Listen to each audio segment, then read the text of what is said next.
Subscribe చేసిన తరువాత మరిన్ని అప్డేట్స్ ని పొందడానికి బెల్ ఐకాన్ ను ప్రెస్ చేయగలరు. హాయ్ ఫ్రెండ్స్, ఈరోజు నేను మీ ముందుకి మరో ఇంట్రెస్టింగ్ టాపిక్తో రావడం జరిగింది. అది ఏమిటంటే ప్రతి మనిషికి ఆధార్ కార్డు ఉన్నట్లే ప్రతి భూమికి కూడా భూధార్ కార్డు ఉండాలనే ఉద్దేశంతో ఈ భూధార్ కార్డుని తీసుకురావడం జరిగింది. ఈ భూధార్ కార్డు యొక్క ముఖ్య ఉద్దేశం ఏమిటి అంటే ఒక భూమి మీద ఇద్దరు వ్యక్తులు రిజిస్ట్రేషన్ చేసుకోవడం లేదా ఒకే భూమిని చూపించి ఇద్దరు బ్యాంకులో లోన్ అనేది తీసుకోవడం, ఇటువంటి తప్పుడు సమాచారాన్ని అడ్డుకునేందుకు ఈ భూధార్ కార్డుని తీసుకురావడం జరిగింది. అంతేకాదు మీరు మీ పొలాన్ని అమ్మాలన్నా లేదా కొనాలి అన్న ప్రతిసారి మీకు సంబంధించిన అన్ని డాక్యుమెంట్స్ని తీసుకెళ్లాల్సిన అవసరం అనేది ఇక్కడ ఉండదు. మీ భూధార్ కార్డ్ని ఎప్పుడైతే మీరు ఆన్లైన్లో ఎంటర్ చేస్తారో మీకు సంబంధించిన పొలం అనేది ఎంత ఉంది, అది ఎక్కడుంది, దానికి సంబంధించిన సర్వే నెంబర్లు, అంతేకాదు ఆ పొలం మీద ఏదైనా లోన్లు తీసుకున్నట్లయితే దానికి సంబంధించిన పూర్తి వివరాలు కూడా ఇక్కడ చూపించడం జరుగుతుంది. అయితే ఈ భూధార్ కార్డ్ అనేది ఎలా ఉంటుంది, దానికి సంబంధించిన నంబర్ అనేది ఎలా ఉంటుందో ఇప్పుడు నేను మీకు చెప్తాను. ఈ భూధార్ కార్డు యొక్క ఐడి అనేది టోటల్గా 11 అక్షరాలని కలిగి ఉంటుంది. ఈ 11 అక్షరాల్లో మొదటి 2 అక్షరాలని 2 విధాలుగా ఇవ్వడం జరుగుతుంది. ఒకటి శాశ్వత భూధార్, రెండవది తాత్కాలిక భూధార్. ఒకటి ప్రభుత్వ రంగానికి సంబంధించిన భూములు అయితే శాశ్వత భూధార్ అని, దీనికి సంబంధించిన మొదటి రెండు సంఖ్యలు 28తో స్టార్ట్ అవ్వడం జరుగుతుంది. రెండవది తాత్కాలిక భూధార్ అని.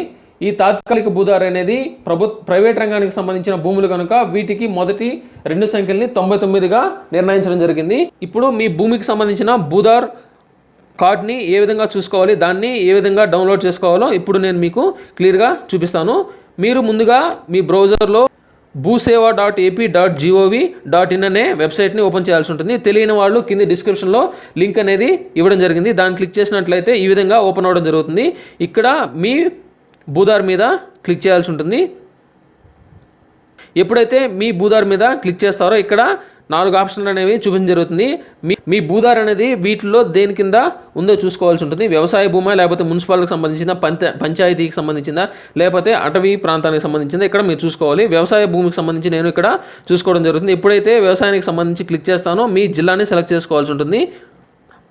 నెల్లూరు జిల్లా సెలెక్ట్ చేశాను. ఇక్కడ మండలాన్ని సెలెక్ట్ చేసుకోవాల్సి ఉంటుంది. దగదత్తి సెలెక్ట్ చేశాను. ఇక్కడ మీ గ్రామాన్ని ఎంచుకోవాల్సి ఉంటుంది. గ్రామానికి చెన్నూరుని సెలెక్ట్ చేయడం జరిగింది. ఇక్కడ మీ సర్వే నెంబర్ అనేది ఇక్కడ ఎంటర్ చేసుకోవాల్సి ఉంటుంది. నేను డిఫాల్ట్గా 410 అని ఇవ్వడం జరిగింది. ఇక్కడ క్యాప్చాని ఎంటర్ చేయండి.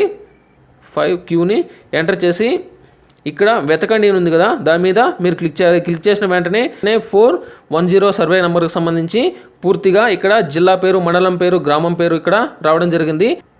అంతేకాదు ఆ సర్వే నెంబర్ మీద 1 ఎకరా 7 సెంట్లు అనేది చూపిస్తుంది. ఇక్కడ మీరు చూసినట్లయితే భూదారు, పట్టాదారుని పేరు, అనుభవదారుని పేరు, ఖాతా నంబరు, అలాగే పట్టాదారుని ఎన్ని ఎకరాలు ఉంది, భూమి స్వభావం ఎటువంటిది, భూమి యొక్క విస్తీర్ణం ఏంటి, దానికి సంబంధించిన డీటెయిల్స్ అన్నీ ఇక్కడ చూపించడం జరుగుతుంది. ఇప్పుడు మీరు ఇలా పక్కకి జరిపినట్లయితే ఆ సర్వే నెంబర్కి సంబంధించి భూధార్ అనేది 99తో స్టార్ట్ అయింది. అంటే ఇది గవర్నమెంట్ ల్యాండ్ కాదు కాబట్టి 99తో ఇక్కడ చూపించడం జరిగింది. ఆ పట్టాదారుని పేరు అనేది ఎక్కడ ఉంది, అనుభవదారు, ఇప్పుడు ఎవరైతే దీన్ని వాడుకుంటున్నారో వాళ్ళ యొక్క పేరు అనేది ఇక్కడ చూపించడం జరుగుతుంది.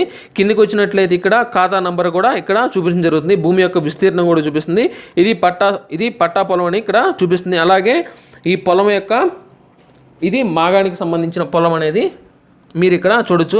అంతేకాదు దీని కనుక మీరు ప్రింట్ తీసుకోవాలనుకున్నట్లయితే ప్రింట్ మీద క్లిక్ చేసినట్లయితే ఈ విధంగా రావడం జరుగుతుంది. ఇక్కడ మీరు జస్ట్ పీడిఎఫ్ డౌన్లోడ్ మీద క్లిక్ చేసినట్లయితే దాని మీద క్లిక్ చేసినట్లయితే చూసారు కదా, ఈ విధంగా డౌన్లోడ్ అనేది అవ్వడం జరిగింది. ఇప్పుడు మీ భూమికి సంబంధించిన భూధార్ కార్డుని ఏ విధంగా డౌన్లోడ్ చేసుకోవాలో ఇక్కడ నేను మీకు ఇప్పుడు చూపిస్తాను. ఇదే కింద డిస్క్రిప్షన్లో లింక్ అనేది ఇవ్వడం జరిగింది. దాని మీద క్లిక్ చేసినట్లయితే ఇలా కిందికి రావాల్సి ఉంటుంది. ఎప్పుడైతే మీరు చివరికైతే వస్తారో ఇక్కడ క్విక్ లింక్స్ అని ఉంటుంది. ఈ క్విక్ లింక్స్ మీద క్లిక్ చేసినప్పుడు అయితే ఈ భూధార్ అని సెకండ్ ఆప్షన్ ఉంది. ఈ భూధార్ మీద క్లిక్ చేయాలి. క్లిక్ చేసిన వెంటనే మీకు ఇలా రావడం జరుగుతుంది. ఇక్కడ వ్యవసాయం మీద సెలెక్ట్ చేసుకోండి. సేమ్ ఇందాక మీరు ఏ విధంగా సెలెక్ట్ చేసుకున్నారో మీ జిల్లా పేరు, మండలం పేరు, గ్రామం పేరు అలాగే ఇక్కడ సెలెక్ట్ చేసుకోండి. ఇక్కడ మీ ఖాతా నంబర్ని సెలెక్ట్ చేసుకోండి. నేను డిఫాల్ట్గా ఇక్కడ ఎవరితో ఇచ్చేసాను. ఇక్కడ మీరు మొబైల్ నెంబర్ అనేది ఇవ్వడం జరుగుతుంది. ఇక్కడ నా మొబైల్ నెంబర్ అనేది ఇచ్చాను. ఇక్కడ క్యాప్చాని ఎంటర్ చేయాల్సి ఉంటుంది. అన్ని డీటెయిల్స్ ఎంటర్ చేసిన తర్వాత ఇక్కడ ఎప్పుడైతే మీరు ఇక్కడ వెతకండి మీద క్లిక్ చేస్తారో మీకు సంబంధించిన మొబైల్ నెంబర్కి ఒక ఓటీపీ అనేది రావడం జరుగుతుంది. ఆ ఓటీపీని కనుక ఇక్కడ మీరు ఎంటర్ చేసినట్లయితే మీకు సంబంధించిన భూధార్ కార్డ్ అనేది డౌన్లోడ్ అనేది అయిపోతుంది. అయితే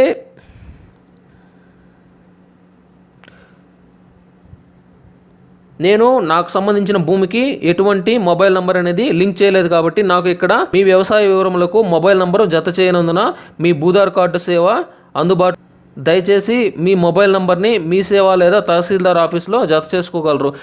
అంటే నేను ఇచ్చిన సర్వే నంబర్కి మొబైల్ నంబర్ అనేది లింక్ కాలేదు కాబట్టి నాకు ఈ విధంగా చూపించడం జరుగుతుంది. అందులో మీకు కనుక భూధార్ కార్డు అనేది కావాలి అనుకున్నట్లయితే మీరు వెంటనే మీ సేవకి లేదా తహసీల్దార్ ఆఫీస్కి వెళ్ళేసి మీ మొబైల్ నంబర్ని లింక్ చేసుకున్నట్లయితే ఆటోమేటిక్గా మీకు భూధార్ కార్డు డౌన్లోడ్ చేసుకోవడానికి చాలా ఈజీగా ఉంటుంది.